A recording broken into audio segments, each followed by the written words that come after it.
नमस्कार मित्रांनो, मी ॲडव्होकेट प्रमोद ढोकले आपलं माझ्या ॲडव्होकेट प्रमोद ढोकले सिम्प्लिफाईंग कोर्ट डिसिजन या यूट्यूब चॅनलवर स्वागत करत आहे.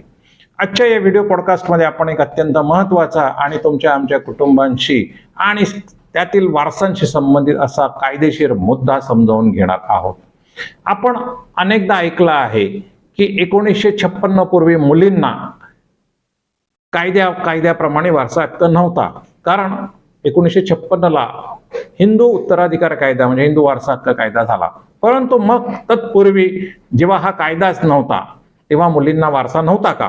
हा अतिशय महत्त्वाचा प्रश्न आहे आणि तोच प्रश्न ह्या निकालामध्ये केरळच्या उच्च न्यायालयाने सोडवला आहे.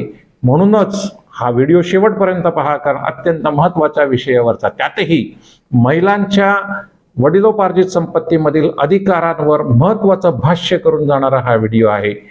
तुम्हाला आम्हाला सगळ्यांच्या घरामध्ये मुलींच्या वारसा हक्कासंबंधी काही ना काही प्रश्न असतातच, काही ना काही तंटे चालू असतातच. म्हणूनच हा व्हिडिओ कदाचित तुम्हाला उपयोगी ठरेल. तर कुटुंबाने जर स्वतःहून मुलीला मालमत्तेत हिस्सा दिला असेल, तेही 1956 पूर्वी जेव्हा हिंदू वारसा हक्क कायदा नव्हता तेव्हाची गोष्ट आहे, तर तो अवैध ठरतो का? हा तो महत्त्वाचा प्रश्न या निकालामध्ये केरळ उच्च न्यायालयाने धसास लावला. तर केरळ उच्च न्यायालयाने वेलायुधन आणि इतर विरुद्ध कुटोली आणि इतर या खटल्यामध्ये या दाव्यामध्ये अतिशय महत्त्वाचा हा निर्णय दिला. त्याच्या काही फॅक्ट्स आपण समजून घेऊया आणि त्यामागची कायदेशीर पार्श्वभूमी काय आहे तेही आपण पाहूया. परंतु तत्पूर्वी काय घडलं होतं तेही आपण पाहून घेऊया. तर ही केस आहे एका कुटुंबातील मालमत्तेच्या वाटणीची. पिराचंद आणि उन्नी या दोन भावांनी 1916 मध्ये ही संपत्ती विकत घेतली होती, ज्याच्यामध्ये घर होतं, शेत होतं, जमीन होती आणि ती त्यांच्या स्वकमाईची खरेदी होती. स्वतःच्या मालमत्तेतनं स्वतः केलेल्या कष्टाने मिळवलेल्या पैशाने त्यांनी ती मालमत्ता खरेदी केली होती. आता पिराचंद आणि उन्नी ह्या दोघांचाही मृत्यू 1956 पूर्वीच झाला आणि पिराचंद आणि उन्नी ह्या दोन भावांची ही सामायिक एक मालमत्ता होती. दोघांचाही मृत्यू झाला. त्यामुळे दोघांच्या मृत्यूनंतर त्याच्या वारसांनी सगळे एकत्र आले. त्यांनी विचार केला आणि एकत्र येऊन त्यांच्या वारसांनी आपल्या संपत्तीची वाटणी करून घेतली. आपल्याला माहिती आहे की हिंदू उत्तराधिकार कायदा 1956 हा लागू होण्यापूर्वी मुलींना वडिलांच्या मालमत्तेमध्ये सहसा वारसाचा हक्क नव्हताच. विशेषतः जर मुलगी असतील तर मुलींना संपत्तीमध्ये हक्क दिला जात नसे. 1956 पूर्वी हिंदू कुटुंबातील मालमत्ता मिताक्षरा कायद्याप्रमाणे वारसांमध्ये वाटली जात असे आणि मिताक्षरा कायद्यामध्ये मुलींना कोणत्याही पद्धतीचा वारसा हक्क नव्हता.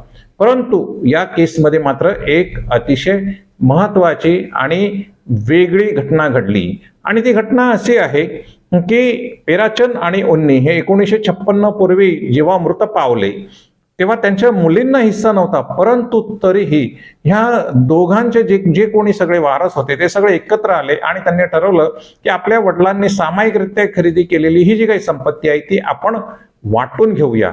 आणि जेव्हा त्यांनी असं वाटायचं ठरवलं तेव्हा त्यांनी एक नोंदणीकृत वाटणी पत्रक केलं आणि पिराचंदच्या मुलींना निम्मा हिस्सा गेला आणि दुसरा जो निम्मा हिस्सा होता तो उन्नीच्या वारसांना गेला. आता पिराचंदला नुसत्याच मुली होत्या, त्याच्यामुळे त्यांना पिराचंदचा जो निम्मा हिस्सा होता हा मिळून गेला. परंतु उन्नीतला मात्र मुलं आणि मुलगी अशी होती. दोन मुलं होती आणि उन्नी अथ्था नावाची त्याची एक मुलगी होती. तर उन्नी अथ्थाला 1/3 हिस्सा मिळाला आणि दोन मुलांना प्रत्येकी 1/3 हिस्सा मिळाला. अशा रीतीने उन्नीच्या वाट्याला आलेल्या निम्म्या हिस्साचं वाटप झालं आणि उन्नी अथ्थाला तिचा हिस्सा तिच्या वडिलांच्या संपत्तीमध्ये मिळालेला आहे. वडील 1956 पूर्वी मृत्यू झालेला आहे त्यांचा आणि हे वाटणीपत्र मात्र 1958च्या ऑगस्टमध्ये झालेलं आहे. आता ह्या सर्वांनी जेव्हा अशा वाटणीपत्रावर स्वाक्षऱ्या केल्या त्यात कोणतीही जबरदस्ती नव्हती, फसवणूक नव्हता किंवा वादही नव्हता. त्यांनी अतिशय आनंदाने हे सगळं मान्य केलं, एकत्र बसले, गुण्या गोविंदाने ही सगळी संपत्ती त्यांनी आपापसामध्ये वाटून घेतली. इथे लक्षात घ्या की हक्क नसताना त्यांनी आपल्या बहिणींना ही संपत्ती दिलेली आहे. त्याच्यानंतर बरेच वर्ष गेले, कोणी काही म्हटलं नाही, परंतु तरी देखील मग हा वाद निर्माण झाला. तर हा निर्माण कसा झाला ते आपण पाहूयात. तर काही वर्षांनी काय झालं की उन्नीची जी मुलं होती, तर त्या उन्नीच्या मुलांनी म्हणजे पुरुष वारसांनी असं ठरवलं किंवा असा दावा केला की त्यांची बहीण जी उन्नी आत्ता होती, जिला उन्नीच्या निम्म्या हिस्सातला 1/3 हिस्सा भावांनी दिला होता, त्या भावांनी आता कोर्टामध्ये गेले आणि त्यांनी असा दावा केला की उन्नी आत्ताला कोणताही हिस्सा नाही, तिला जे आम्ही हिस्सा दिलेला आहे वाटणीपत्र, नोंदणीकृत वाटणीपत्र करून, ते केवळ नावासाठी म्हणून दिले आहे. परंतु 1956 पूर्वी कोणताही कायदा नव्हता आणि मिताक्षरा कायद्यानुसार मुलींना वडिलांच्या संपत्तीत हिस्सा मिळत नाही, म्हणजे कायद्यानुसार तिला हिस्सा नाही आहे आणि नव्हता. परंतु त्यामुळे आम्ही जे वाटणीपत्र करून तिला जो हिस्सा दिलाय तो बेकायदेशीर आहे, म्हणून तिच्या वाटेचा म्हणजे उन्नी अथ्थ्याच्या वाटेचा हिस्सा आमच्या दोघांना द्यावं असं उन्नीच्या 2 मुलांनी कोर्टामध्ये जाऊन सांगितलं आणि ट्रायल कोर्टामध्ये हा दावा सुरू झाला. त्यांचा युक्तिवाद त्यांनी हा का केला, कारण मुलीला त्या काळात कायद्यानुसार हक्कच नव्हता, कारण तोपर्यंत 1956चा हिंदू उत्तराधिकार कायदा किंवा हिंदू वारसा हक्क कायदा आला नव्हता. परंतु 1958 साली हे जे वाटणीपत्र झालेलं आहे हे चुकीचं आहे आणि मुलीला दिलेला हिस्सा रद्द करावा अशी मागणी त्या 2 भावांनी ट्रायल कोर्टामध्ये केली. त्यांचा महत्त्वाचा मुद्दा हाच होता की कायदा नाही आहे, मुलींना हिस्सा नाही आहे आणि कायद्याने जर मुलींना हिस्साच नसेल तर मग स्वेच्छेने आम्ही त्यांना जरी वाटणीपत्र करून स्वेच्छेने दिलेला हक्क आहे तो देखील बेकायदेशीर आहे. अर्थात ट्रायल कोर्टाने भावांचं हे म्हणणं फेटाळून लावलं आणि बहिणीला म्हणजे उन्नी आत्ताला तिचा जो 1/3 हिस्सा वडिलांच्या संपत्तीमध्ये मिळाला होता तो योग्य आहे असा निकाल ट्रायल कोर्टाने दिला आणि त्यावर तिचा अधिकार आहे, मुलीचा अधिकार आहे असं सांगितलं आणि तिच्या हिस्साच्या वाटणीवर भावांना अधिकार सांगता येणार नाही असाही निर्णय दिला. आता ट्रायल कोर्टाच्या या निर्णयाविरुद्ध साहजिकच भावांनी अपील केलं आणि अपील केल्यावर अपीलीय न्यायालयाने ट्रायल कोर्टाचा हा निर्णय चुकीचा आहे असं सांगितलं. कारण अपीलीय न्यायालयाने याचं लॉजिक देताना असं सांगितलं की मिताक्षरा कायद्यामध्ये मुलींना वडिलांच्या संपत्तीत हिस्सा देता येत नाही असं हिंदू मिताक्षरा कायदा म्हणतो आणि साहजिकच त्यामुळे हिला हिस्साच नाही आणि हिला हिस्सा घेण्याचाही अधिकार नाही. आता अपील कोर्टाच्या या निर्णयाविरुद्ध मुलीने म्हणजे उन्नी आत्ता हिने केरळ उच्च न्यायालयामध्ये अपील केलं. केरळ उच्च न्यायालयासमोर काय प्रश्न होता, तर तो प्रश्न असा होता, जर कायद्यानुसार मुलीला वारसा हक्क नव्हता तरी कुटुंबाने स्वेच्छेने वाटणीपत्र करून तिला हिस्सा दिला होता, मग तिला स्वेच्छेने वाटणीपत्र करून दिलेला हिस्सा तो वैध ठरेल का, हा महत्वाचा प्रश्न आता केरळ उच्च न्यायालयाला सोडवायचा होता.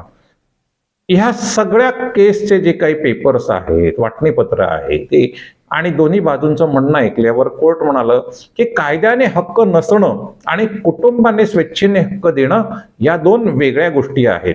आणि आपलं म्हणणं स्पष्ट करताना कोर्टाने पुढे काही महत्वाचे असे मुद्दे दिलेले आहेत जे आजही आपल्या सर्वांच्यासाठी मार्गदर्शक ठरतील आणि महत्वाचं ठरतील. तर कोर्टाने असं सांगितलं की स्वेच्छेने वाटणी म्हणजे काय ते आपण बघूया, किंवा व्हॉलंटरी पार्टिशन, संपत्तीचं घरगुती संपत्तीचं व्हॉलंटरी पार्टिशन होतं म्हणजे नेमकं काय होतं.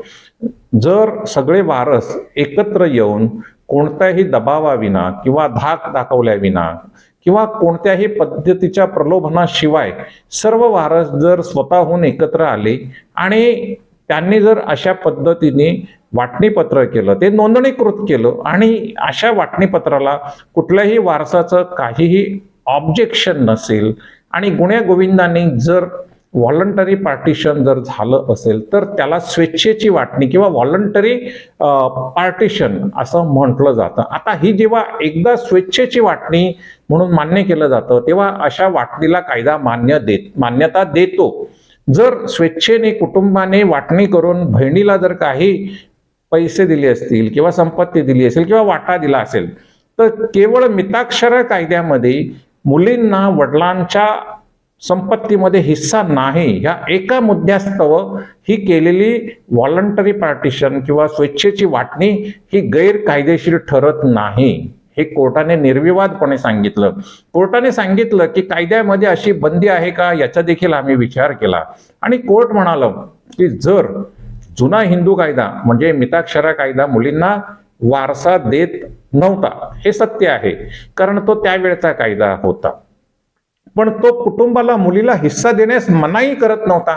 कारण मिताक्षरा कायद्यामध्ये असं कुठेही म्हटलं नव्हतं की मुलींना वडिलांनी स्वतःच्या मर्जीने स्वेच्छेने किंवा भावाने स्वतःच्या इच्छेने आणि मर्जीने आणि स्वेच्छेने हिस्सा देऊ नये, असं कुठेही त्या मिताक्षरा कायद्यात म्हटलेलं नाही. मिताक्षरा कायद्याचा विरोध नाही. त्याचमुळे मिताक्षरा कायद्यामध्ये मुलींना वडिलोपार्जित संपत्तीमध्ये हिस्सा नाही, केवळ या एका गोष्टीचं भांडवल करून स्वेच्छेने मुलींना दिलेल्या संपत्तीला विरोध करणं, नंतर पुढे जाऊन विरोध करणं, हे संपूर्णपणे चुकीचं आहे. कारण जे वाटणीपत्र केलं गेलंय ते नोंदणीकृत आहे, ते अधिकृत आहे, ते कायदेशीर आहे आणि कायदेशीर वाटणीपत्र केल्यानंतरच ही जी संपत्ती आहे ती उन्नी अत्थाला म्हणजे 2 भावांच्या बहिणीला मिळालेली आहे उन्नीच्या मृत्यूनंतर.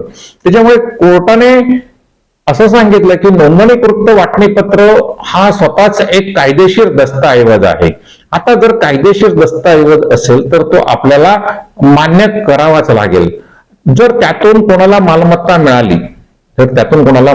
मिळाली आणि ती वाटणी वर्षानुवर्षे भावांनी जर ऑलरेडी मान्य केलेली आहे, तर काही वर्ष गेल्यानंतर भावांनी त्या वाटणी पत्राला विरोध करता कामा नये. केवळ त्यांच्या असं लक्षात आलेलं आहे की मिताक्षरा कायद्यामध्ये अशी सोय नाही, म्हणून उन्नी अत्ताला जे नोंदणीकृत केलेल्या वाटणीपत्रामुळे मिळालेला जो मालकी हक्क आहे तिच्या वाटेच्या संपत्तीवर, तो पूर्ण मालकी हक्क मिळालेला आहे. त्यामध्ये कुठलीही अट नाही, कुठलीही कंडिशन नाही.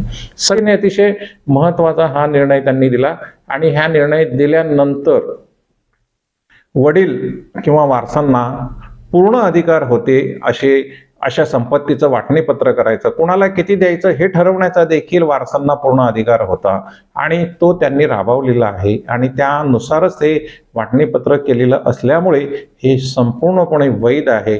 केवळ उन्नी अत्ताचे वडील आणि उन्नी आणि पिराचन हे 1956 पूर्वी मृत्यू पावले, म्हणून ह्याला नवीन कायद्यानुसार देखील विरोध करता येत नाही. आजही मला वाटतं की हा अतिशय महत्त्वाचा कायदा आहे.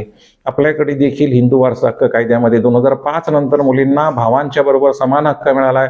तिथे देखील 1956 पूर्वी वडिलांचं निधन झालं असेल तर मुलींना अधिकार नाही, अशा पद्धतीचे देखील खटले आहेत. तर हे जे विविध पद्धतीने खटले किंवा कज्जे दलाली होते, मला आशा आहे की आज सांगितलेल्या केसप्रमाणे जर तुमची केस असेल किंवा त्याच्या जवळपास जाणारी तथ्य किंवा फॅक्ट्स तुमच्या केसेसमध्ये असतील, तर हा नियम, हा कायदा, हा केस लॉ तुम्ही आपल्या वकिलांना दाखवा आणि वकिलांचं मत घ्या आणि त्याप्रमाणे आपल्या केसचं डिफेंड करा तुम्ही आणि त्या पद्धतीने तुम्ही स्वतःचे प्रश्न सोडवावे. धन्यवाद. शेवटपर्यंत हा व्हिडिओ पाहिल्याबद्दल आणि कुटुंबाने प्रेमाने आणि समजुतीने केलेली वाटणी न्यायालय सहजपणे मोडत नाही, हाच याचा मतितार्थ आहे. धन्यवाद. पुन्हा भेटूया अशाच एखाद्या व्हिडिओ बरोबर नवीन केसेस आणि त्यातनं निघणारी नवीन तत्व समजून घेण्यासाठी.